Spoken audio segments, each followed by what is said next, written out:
আজ কবিগুরুর গীতবিতানের প্রেম পর্যায়ের ১৫০তম কবিতা।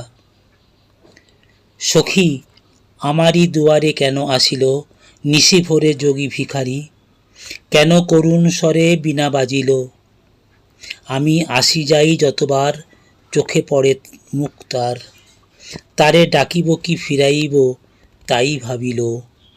শ্রাবণে আধার দিশি, শরতে বিমল নিশি, বসন্তে দক্ষিণ বায়ু বিকশিত উপবন, কত ভাবে কত গীতি গাহিতেছে নীতি নীতি, মন নাহি লাগে কাজে আখি জলে ভাসিল।